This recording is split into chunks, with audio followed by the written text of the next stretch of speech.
Hey everyone, and welcome back to Chat Like a Native. Great to be here. Ever listen to someone speaking English and think, wow, they just sound so natural, so fluent? Yeah, it's something a lot of learners aim for, right? Definitely. So today we're doing a bit of a deep dive into something small, but pretty important.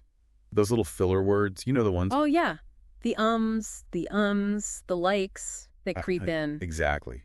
Stick around because figuring out how these work, and maybe, just maybe, tweaking how you use them, it could really boost how clear and, well, confident you sound in English. Absolutely. It's all about being understood better. These tiny sounds, they actually carry weight in how your message lands. Okay, so let's get into it. What's the actual problem with these fillers? I mean, doesn't everyone kind of use them? They do, yeah. And a few here and there, totally fine, totally natural. But when they start popping up a lot, that's when it can subtly change things. How so?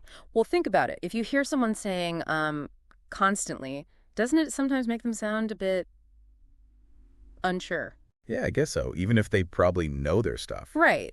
It can unintentionally chip away at the confidence you project. Makes your expertise feel a little shaky, maybe. I can see that.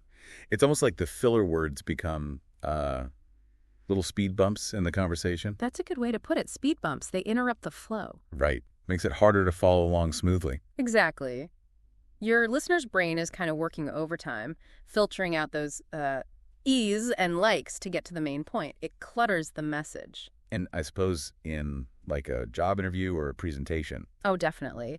In more formal settings, too many fillers might signal nervousness, or maybe that you haven't quite prepared enough. Even if you feel perfectly fine and know it inside out. Precisely. It can just give off that unintended vibe. Huh. And ultimately, they can just be distracting, pulling focus away from your actual ideas. Okay.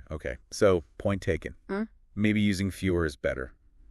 But, what do we do instead? They just slip out sometimes. Totally understand. It's often just habit, pure muscle memory, but one surprisingly powerful alternative. Just pause. Silence. Really? Feels a bit awkward, no? It can feel that way at first, but actually, a brief intentional pause, it often reads as confidence, as being thoughtful. Huh.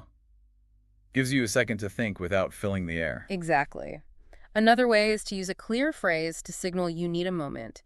Something like, let me think about that for a second. Ah, so you're acknowledging it directly. Yeah, it's much more deliberate than just, Or if someone says something interesting, you can respond with, that's interesting. Buys you processing time while still being engaged. Okay, keeps the conversation moving. I like that. Same idea with good question. Shows you're listening, acknowledges the other person, and gives your brain a beat to catch up. That feels polite, too. Useful. Very. And then instead of vague fillers, you can use sharper connectors. Things like actually, or on point, or here's why. They lead right into your next thought. Much more direct, cuts out the fluff. Right. And one more, which is kind of meta, is just briefly saying what you're doing, like, okay, I'm just organizing my thoughts here. Huh? Just being honest about it. Yeah. It normalizes the process, shows you care about speaking clearly. These are great alternatives. So how can, our listeners figure out their filler word habits? It's hard to notice yourself. Good point. We've got a simple little challenge for that, 3 steps. We call it the Record and Count Challenge. Ooh, sounds official. What's step 1? Super easy. Just record yourself talking for a couple of minutes. Use your phone. Talk about anything, your weekend, a hobby, whatever. Okay, simple enough. Then what? Step 2, listen back. And this is the revealing part. Count the fillers. Every, tally them up. Yikes. I'm slightly afraid to do that myself. It can be eye-opening, but useful. Then, step 3, reflect and replace. For each filler, think, what was I doing there? Could I have paused? Or use one of those phrases we talked about. Exactly. Could I have said, let me think instead? And then the key is to consciously try using that replacement next time you speak. So it's awareness first, then active practice. You got it. Just tracking it makes the goal less abstract, makes it feel more concrete, more doable. This is really practical advice. So the goal isn't to sound like a robot with 0 pauses or hesitations, right? Not at all. It's about intention. Choosing your words, even the small ones, more deliberately.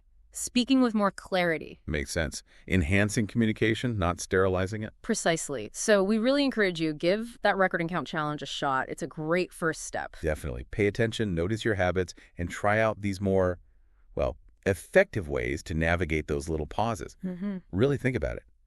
How could choosing your words more consciously, even the tiny ones, make a real difference in how you connect and communicate in English? How you, well, chat like a native? Great food for thought.